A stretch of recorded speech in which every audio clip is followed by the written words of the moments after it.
Morning, this is Brian. Today is Wednesday, June 25th, 2025, and I'm here in Sky Ranch, here in Santee, parked at Sky Ranch Park.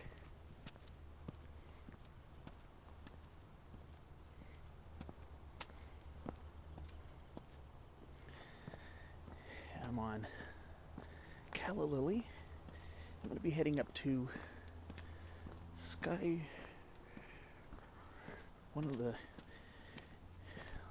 place called Rattlesnake Mountain Preserve here in Sky Ranch, which is going to require hiking on surface city streets for a little while.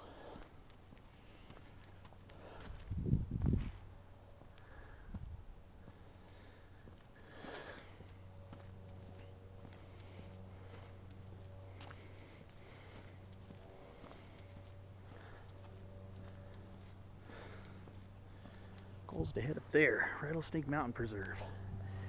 So let's see how this is going to work out today. Alright, so I'm walking on Castilla, and I'm going to turn right and go up Mariposa. So I'll go up this way. Here we go. Nice Chinese elm. Very beautiful tree.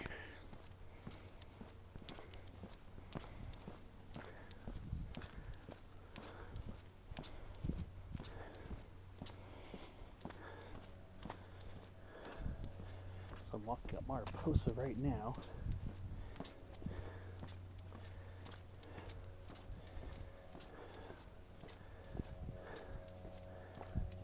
An apricot trees. Okay. So the reserve's going to be up here somewhere. So all I got to do is keep walking up this to a junction with Morella Street, and then should be a trail to the top. It's just going to be about a short 1 mile or so. Quick lick today. Get up to the top of Rattlesnake Mountain Preserve.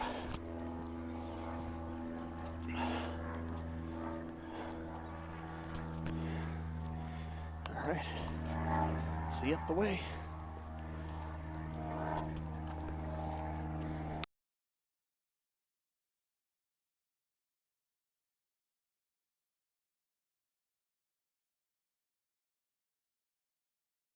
So I'm walking my way up this. I get some really good views here along Mariposa. Checked out these huge chaparral yuccas. Those things are massive.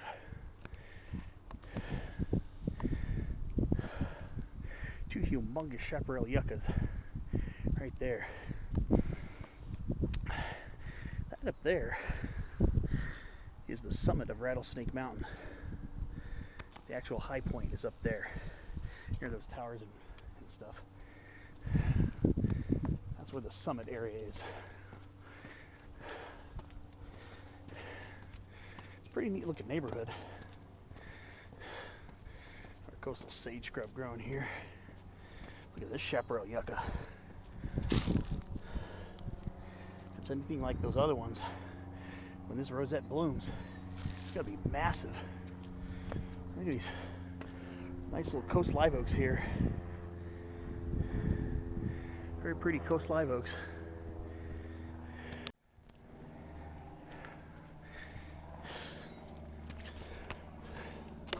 It's huge deerweed too, coastal deer broom in seed. Still got flowers on it too. Like Misbon glaber variety glaber. Very handsome. Very large one too. So there's Morella.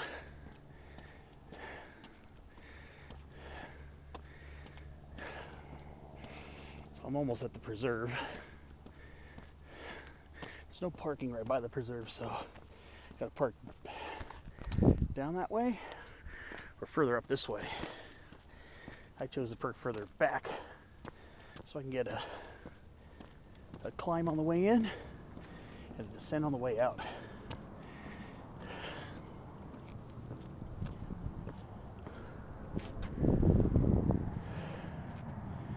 huge jet flying somewhere. I'm trying to see. It's really nice out right now, but I want to knock this out early. Tomorrow it's going to be warm.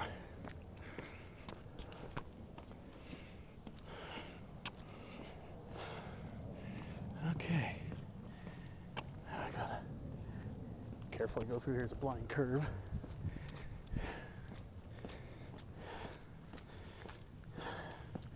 Here's the entrance to the Rattlesnake Mountain Reserve, right on the corner of Morella and Mariposa. Should be a pretty short climb to get to the top. So I originally parked near, right next to Sky Ranch Park, but I pulled up to the other side of the intersection with Casilla.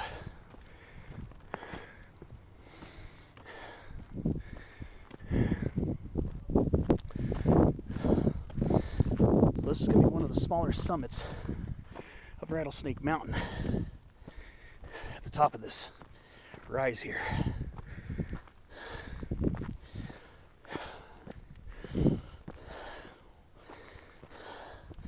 You could park right next to the park.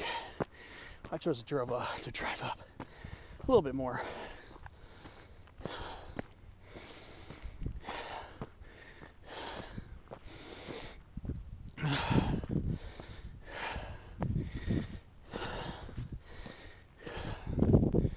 Ooh, side blotch lizard.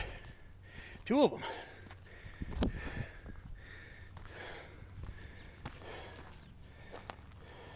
Hiding in the shrub there. Alright. Quick little climb to this rise. So this will be a pretty short video today.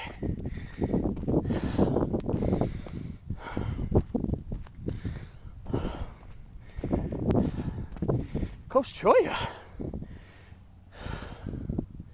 Nice. Cylindra puntia prolifera growing up here. That was a cool little site. And of course, a lot of coastal sage scrub classics like California sagebrush, Artemisia californica, and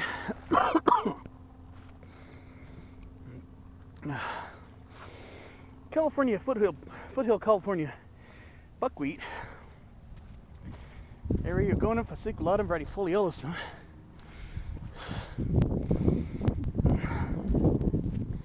Sorry about the coughs.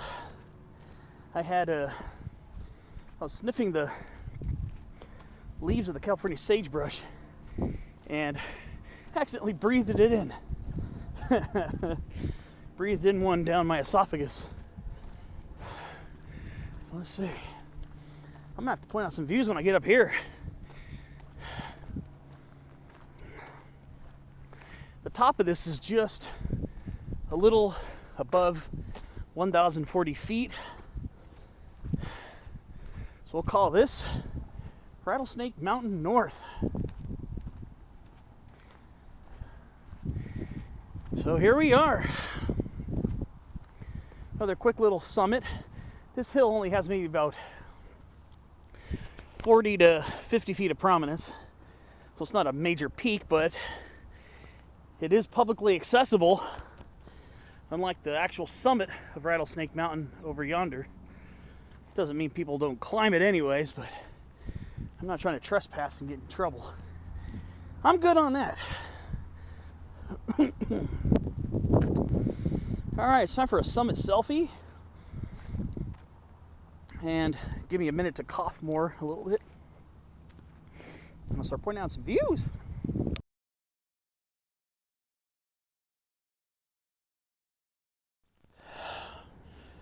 Definitely going to have some views to point out here. There's a lot here to see. It's a pretty good viewpoint up here, to be honest. The only thing really blocking a whole 360 is just the upper ramparts of this Rattlesnake Mountain Ridge. All right, so let's go ahead and start pointing out views. I'm going to start by looking east. Looking east, I could see out by Flynn Peak, or Flynn Springs, near Flynn Springs County Park, but not publicly accessible to hiking like it used to be back in the day. So that should be Flynn Peak over there. Then over is Viejas Mountain. You see Viejas Mountain out there. And of course, Cuyamaca is a little hazy, but I can see it pretty well with my eyes. But Cuyamaca Peak is out there. We're going to start swinging a little bit more to the northeast, and there's big bad El Cajon Mountain. El Cajon Mountain, the slightly pointy one, the highest one there. The rocky one next to it is El Capitan Peak. Then Wiedenhof Peak, or Silver Dome 2. And then that's looking over towards Wildcat Canyon and some of the peaks above Lewis Stelzer County Park. And we're looking more to the northeast here. Trying to see what else I could point out here. Kind of hazy, but on a clear day, the views here would be just absolutely out of control. Out of control. So more northeast. We can see the Powell range pretty well. Close enough to where it's not all hazed out. The pointy one in the center is, of course, Iron Mountain. The one immediately to its left is North Iron Mountain. And the one to the left of North Iron Mountain is the pinnacle of the range, beautiful Woodson Mountain. Then, looking down below us is a peak I hiked back in January 2024. Behind that water tower is an unnamed hill above the Walker County, or Walker Preserve, Walker Nature Trail, which goes along the San Diego River. And that is peak 640 behind it. Very, very easy hike. I did a cross-country ascent and descent down a use trail that's pretty steep. So that's Hill 640, and then down there are the Lakeside Little League fields. So that's kind of in between Santee and Lakeside. And then behind there's just some unnamed peaks and ridges that border the northern part of Santee. Now we're looking north. In the haze, it might be kind of hard to see on camera, but way out that way is Black Mountain and Rancho Penasquitos. The Black Mountain open space area. Really awesome place to go hiking. And then looking down below us is the city of Santee, the southern part of Santee. Then we got, looks like we got 67, Highway 67. Then you can see where the 52 is over there. And then we've got Mission Trails Regional Park off to our west. There's the 52 going up towards Mission Trail Summit. And then right there is North Fortuna Mountain, the high point at the northern part of Mission Trails. Then we got South Fortuna on the right, the southern part of that ridge. And then we got Quai Pai, which is kind of its own little standalone peak, because Quai Pai. Then there's Piles Peak right there. Then there's the intermediate peak in between. Actually, it's the second highest peak in Mission Trails. Peak 1380. Now Peak Bagger listed as 1,399 feet. So Peak Bagger listed as Peak 1399 now, because they've updated their database. And of course, there's the pinnacle of the Mission Trail system, and that's good old Coles Mountain. Right there. And now we got right below us is Gillespie Field. I can zoom back this way a little bit. There's gonna be a lot of views to point out, so just bear with me. There's a lot to point out here. There's Gillespie Field, and it kind of borders Santee to the north, and the city of El Cajon to its south. And right here, looking to our southwest, we have Interstate 8 cutting through towards La Mesa, And speaking of the La Mesa area, there's Mount Helix, the highest point in the La Mesa area. So technically, it's an unincorporated community called Casa de Oro Mount Helix, and that is 1,373 feet. There is a short hike you can actually hike along suburban streets to get to the cross. And back in October, I did that very hike, and that's a view available for viewing if interested. Easy hike, pretty nice hike. You can see a lot of native and non-native plants. And here's the greater El Cajon area again. This is a community called Bostonia. It's a little community of El Cajon. This is called Bostonia right here, near where Pepper Drive is. Meets up with Graves Road right next to the 67.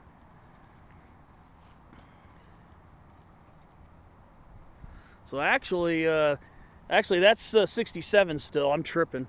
That's still 67. And then Interstate 8, you can see Interstate 8 going this way. So yeah, that's still 67 right there. 67 meets up with Interstate 8.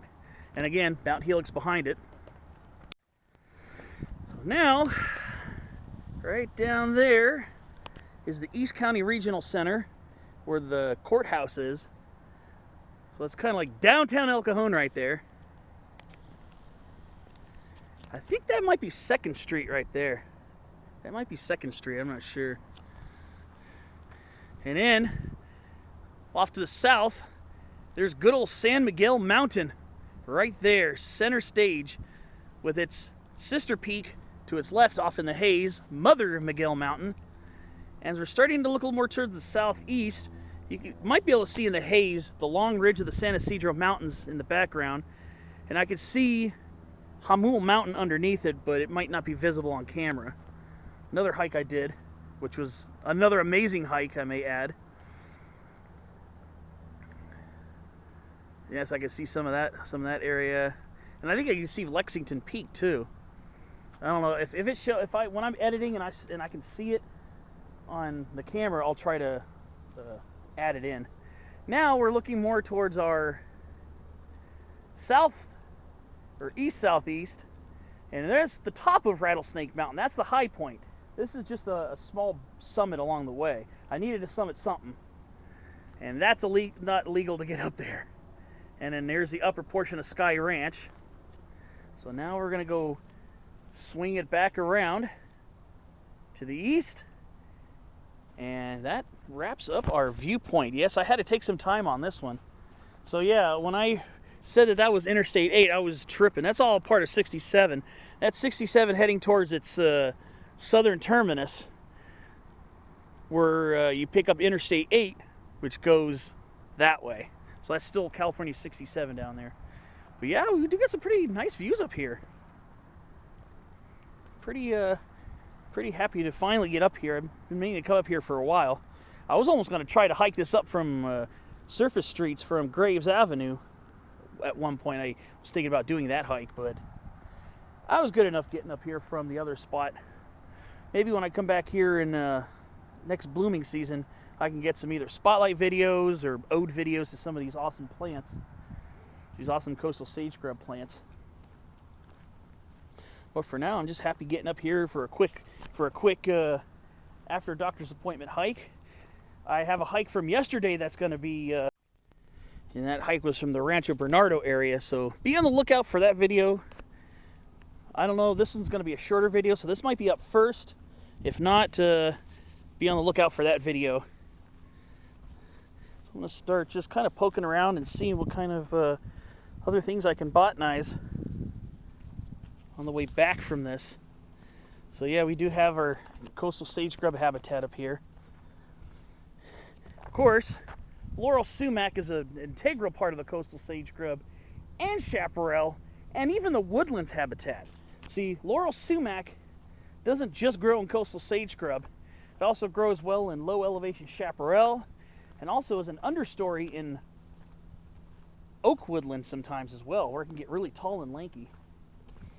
So what kind of prickly pear cactus do we have up here? Let's take a look and see. I'm assuming this is coast prickly pear. The density of the spines, I don't want to prick myself too much.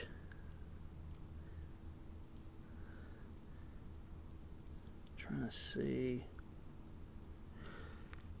Trying to see what they look like in cross section. If they're rounded in cross section, I'm looking at coast prickly pear, but they don't feel to be very round. Those are relatively flat. I'm trying to see. Yes, I'm getting myself stung by prickly pear so I can figure out what type I'm seeing. They look relatively roundish, so yeah, looks like coast prickly pear, Opuntia littoralis.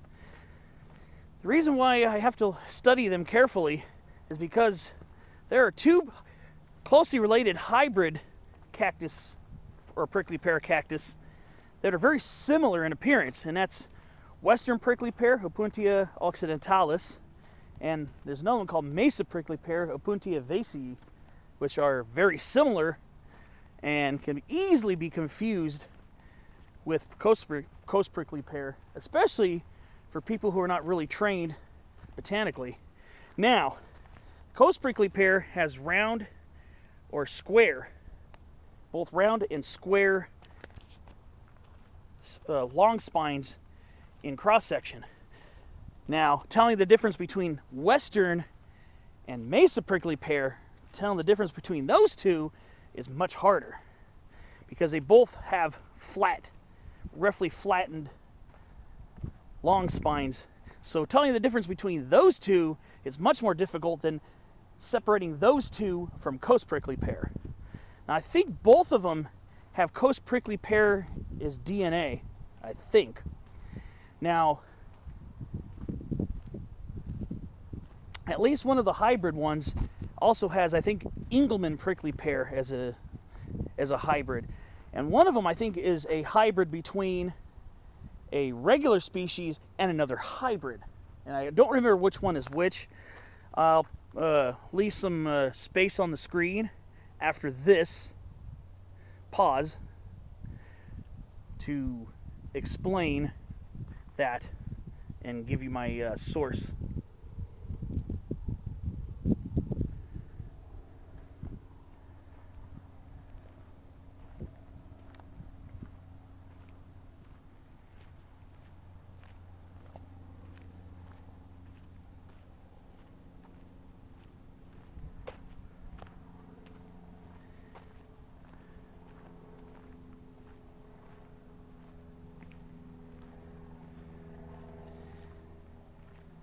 Okay, so yeah, I just wanted to leave the explanation on screen and have me shut my mouth for a minute so you can read it without having to go between reading my little essay and listening to my verbal essay.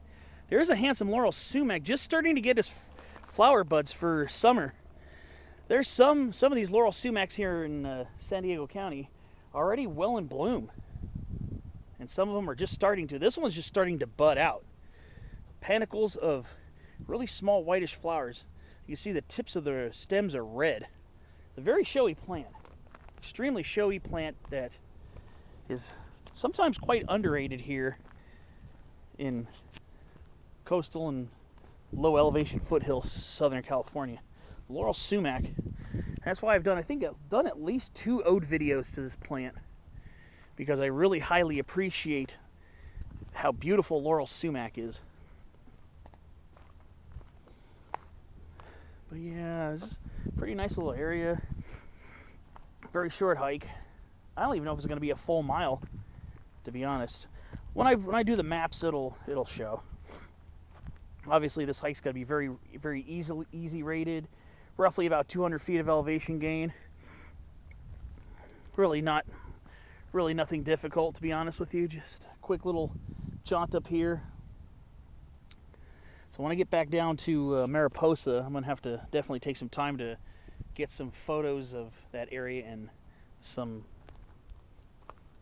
trail side vistas.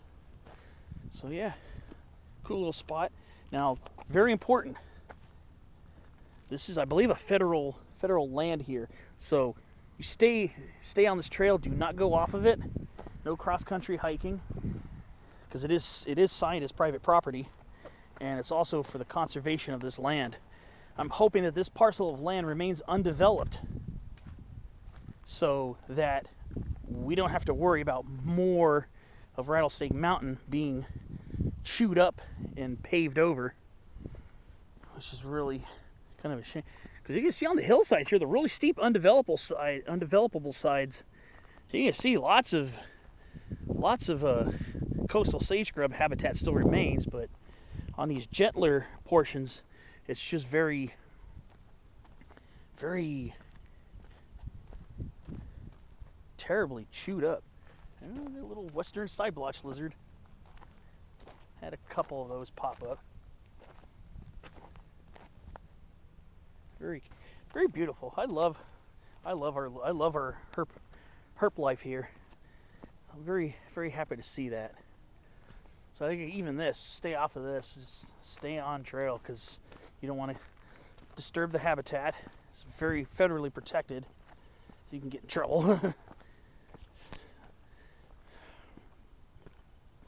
Gosh, look at all this buckwheat. It's in full bloom.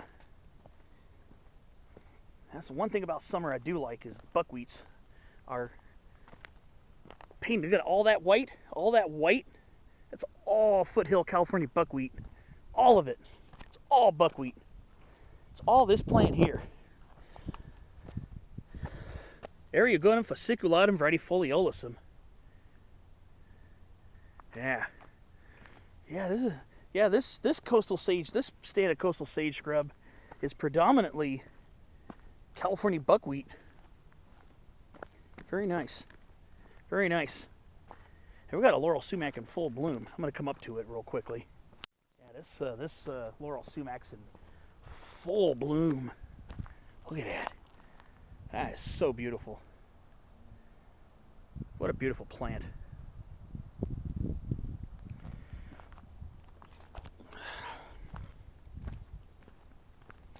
For big ticket hikers, this isn't really like a huge mountain climb for those trying to climb these massive peaks and everything. But for those who just want a nice gentle stroll, it's a little steep, but I mean, it's just really short. Just present you with just a nice mellow way just to appreciate our coastal sage scrub habitat. And we still have some blooming on this irrigated part here of Ensalia californica, California bush sunflower. We still have some blooming on it right now. All right. I think I'm going to go take some pictures and then start working my way back.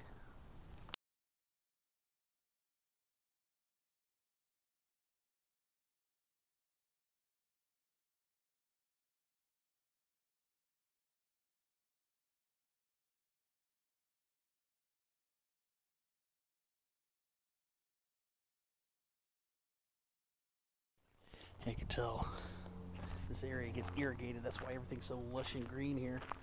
Oh, we still have blossoms. And Ensalia californica is one of those plants where it's completely adapted to our dry summers, where it can go dormant and leafless during the middle of the summer dry season. But it's also one of those plants that's amenable to cultivation. If you keep it watered during the summer months, it'll continue to bloom. Maybe not as prolifically as in spring, but it can continue to bloom summer, fall, and even early winter. So if you keep it watered, it'll keep blooming for quite a while. In fact, we still have some springtime wildflowers on some of these plants here. Here's more of the buckwheat growing in profusion right now. But look at how green these plants are. We even have stinging lupine still blooming. Normally by now, this plant has set seed, dried up, and died off, dropping its seeds into the soil for the next year. Yeah, this is stinging lupine. You touch this, is going to bristle. It's going to be very bristly. But yeah, look at that. Lupinus hirsutissimus still blooming. And we've got a young laurel sumac right here. A few of them. I don't know if those are root shoots, but yeah, we got some small laurel sumacs right here. And yeah, and there's a lot of this up here too, in the disturbed areas. This is broom Baccharis, Baccharis saurothroides. Really cool. Let's go look at these little oaks really quickly. So this is Morella. Right now it's just a blocked off street. Yeah, we got some coast live oaks here. Very handsome young coast live oaks. There are a lot of coast live oaks planted along this street. I will have to go to the other side though. There's sidewalks on the other side, but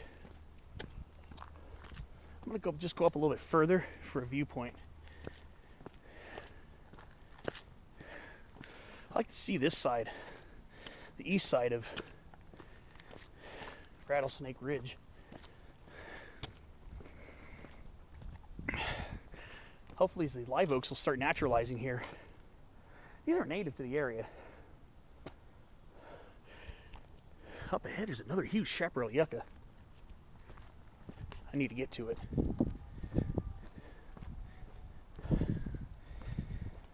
Let me go find it.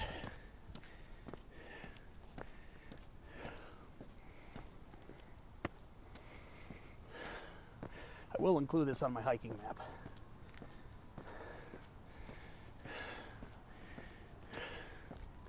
There's a huge chaparral yucca up ahead. I gotta get footage of it. I'll see you when I'm up there. Look at that. Look at that chaparral yucca. Wow. That's a monster. Chaparral yucca Whippley. Just gonna head to the top of this. Little rise here and it'll be turning around.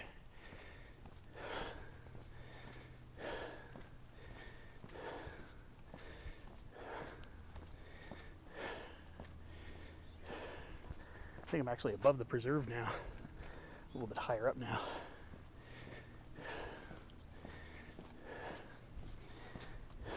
There's Ocotillo. So we're on Mariposa. We're near the junction of Ocotillo. This could be a place you can park too. Just don't block anybody's driveway. Look at this. Look at these white birches. Betula pendula. Look at these handsome birch trees. They usually don't do so well in our climate, but these ones are doing excellent. This is Betula pendula from Europe. The female catkins. And then these are the seeds right here. Really cool. White birch, Betula pendula. Turn golden yellow in autumn. Yep. Now, we don't have any native species of birch in Southern California. We do have a native species of birch in the Eastern Sierra, which is Betula occidentalis. But we do have other plants in the birch family, the Betulaceae. Like, we do have white alder, Alnus rhombifolia, is a related native here in Southern California. And then you have Alnus rubra in Northern California. And then I think there's another species, Sitka alder, I think might be native to California, in Northern California. But yeah, Betula pendula. What a beautiful tree, gosh. Remember when I was a kid, I had a couple of them. My parents bought me a birch. I think I had one or two birches. It was one of those Betula pendula. Yeah, I kind of miss that now. I kind of miss having my white birch. Yeah, they were pretty popular for a while, and a lot of them have aged out and not being replaced or not doing too well in our pretty dry climate. They like cooler, damper climates, but those are some birches that have been doing very well. There we are, coast live oak. Yep, our native. Yep, very handsomely growing along the side here. I see female flowers, so I think this one's gonna have a lot of acorns this year. Okay, let's do this. I hope so. I hope acorns are bouncing off the road this October and November. There's that yucca again. Dang, some big yucca stalks up here. Very nice. There's some interesting rose cultivars. Slightly fragrant. Some Rosa cultivars. And then the coast live oak seedling. I've been seeing a few of those. Coast live oaks, they germinate all over the place. Kind of glad about that. I like that. I like that about coast live oaks, that they germinate all over the place.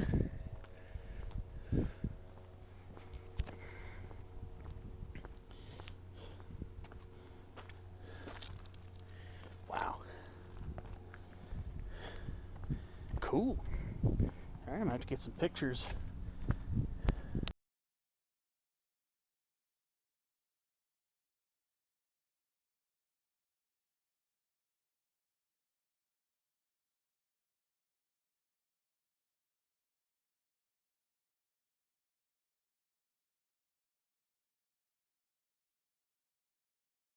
There's a look back at the preserve. So actually, when I went up to the top of this rise here, over by where the birch trees were, I was actually higher up than the preserve. So actually my elevation gain will be a little more inflated, because I'm definitely gonna map this out too, because it's a really nice little hike. Hey, here's something interesting. Okay, so we got these cultivated foxtail agaves. I think these are from Mexico. This is agave attenuata, subspecies attenuata. Very commonly planted here. I actually collected a few bulbils from a plant last September, and I have a couple of them starting to grow at home. I need to take a little bit better care of them, because they're looking a little hurting. But here is a random white mulberry, Morris alba. Morris alba, a little white mulberry growing right there. Oh, look at his laurel sumac trimmed like a tree. That's handsome. Now, normally, I'm a big fan of letting things grow naturally, but sometimes our coastal or larger woodier shrubs, when they're trimmed underneath to kind of have a tree-like appearance, probably partially for fire protection, it kind of makes things interesting. It really does. They actually look pretty handsome when their under trunks are trimmed.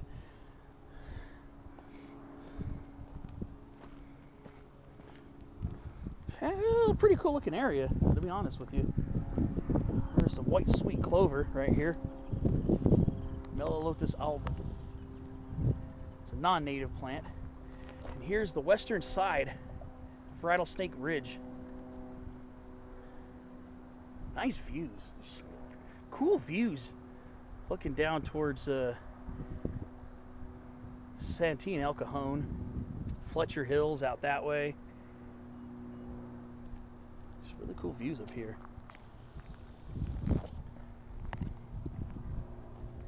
Oh, just simple things. Simple things. I'm going to try to carefully get over here. See if I can get a quick shot of this side here. Just carefully. Just pay attention, make sure no cars are coming. Here's the east side of Rattlesnake Ridge.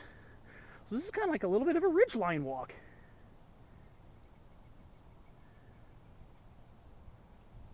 Pretty nice. And it looks like this rose is a prickle-free variety. There are no prickles, no pointy prickles on the stems to hurt you.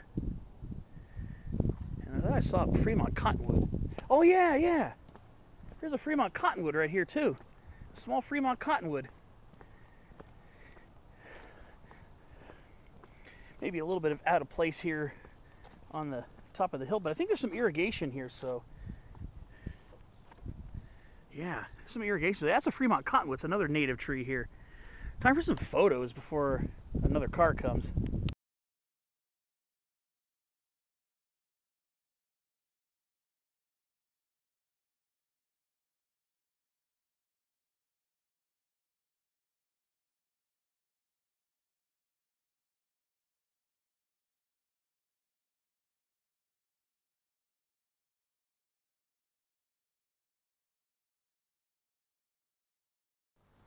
I finally see some black sage. There wasn't anything on the preserve. There's a small black sage right here, finishing up its last few blooms before it goes summer dormant. Wow, great views up here. Incredible views. This is a very peaceful area here. I just love these coast live oaks growing on the side of the streets.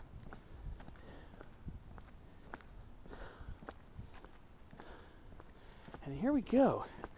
Here's another Baccharis. I pointed out Baccharis cyrothrioides, but it looks like we got ground cover Baccharis here. Ground cover coyote brush. This looks like Baccharis pillaris, subspecies pillaris, which is, I think, typically found more northernly in coastal scrub in the northern part of the state. Ours here is subspecies consanguinea. This one, I think this is Baccharis pillaris, subspecies pillaris, which is a California native. But I think this might be Pigeon Point. I don't know. There's a cultivar called Pigeon Point. It comes from subspecies pillaris. This one grows up a little bit higher. So I think this might be just Baccharis pillaris, subspecies pillaris. And it looks like it's starting to naturalize with broom Baccharis here on the hillsides. So our main Baccharis, native Baccharis, is Baccharis cyrothrioides, the broom Baccharis. But yeah, this is pretty nice. So again, right on the junction of Mariposa and Morella, just go to the right. It starts off paved and it turns to dirt, and then you just hike the rest of the way up to the top of that. You just can't park right down here.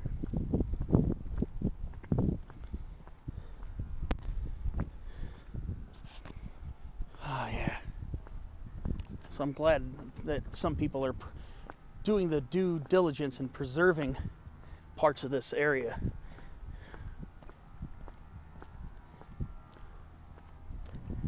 And I can appreciate that, because we need to keep this protected.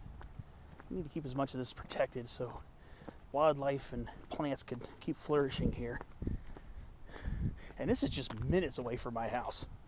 This is a very short distance from where I live. So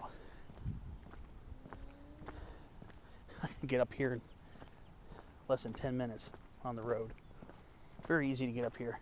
Much less than 10 minutes. So I live literally just west of the foot of this ridge line. I can see it very prominently from my house. All right, I'll see you down the way.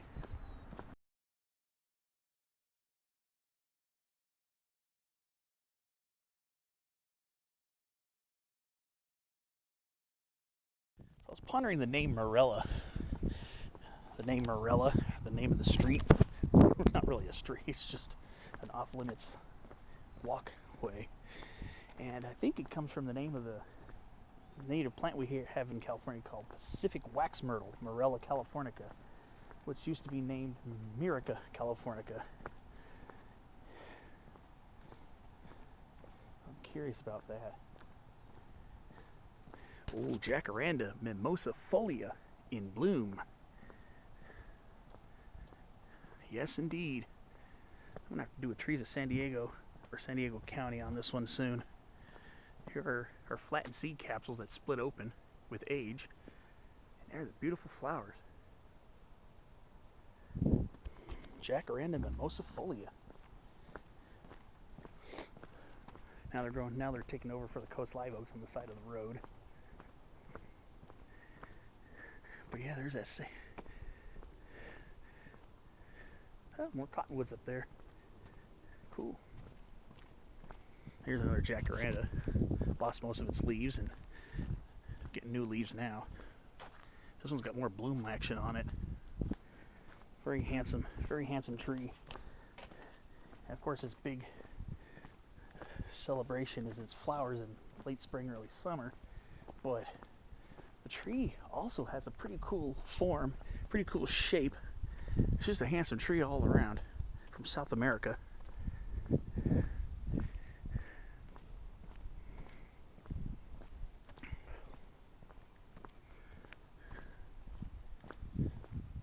There's a pretty cool looking aloe family plant. And here's a crown of thorns, a euphorbia. Crown of thorns. Forget the specific name, but it's crown of thorns. It's euphorbia da da da da da, which I'll type in later on. There's Maravilla.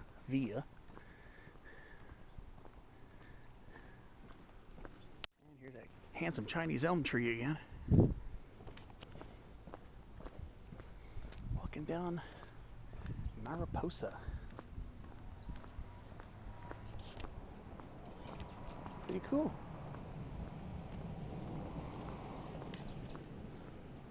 Some lantana.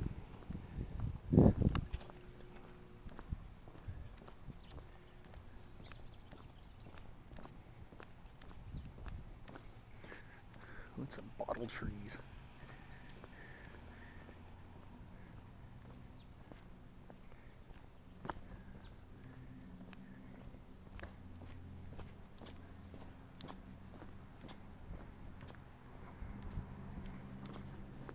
Ooh, a southern live oak. Quercus virginiana, variety virginiana. I think this is going to get acorns on it too. Southern live oak. Here's our next little walk here. This should be cassia. And there's coast live oak. And the two oaks are not closely related. They're related because they're oaks, but they're both in different groups. Southern live oak, the white oak group. Coast live oak, the red oaks. So I think this is my intersection here. Those are parked down there by the park. I moved over there. I'm gonna cross over here, down back on Calla Lily. And this should be the end of my hike. Thanks for watching. Hope you enjoyed it, and I'll see you on the next one.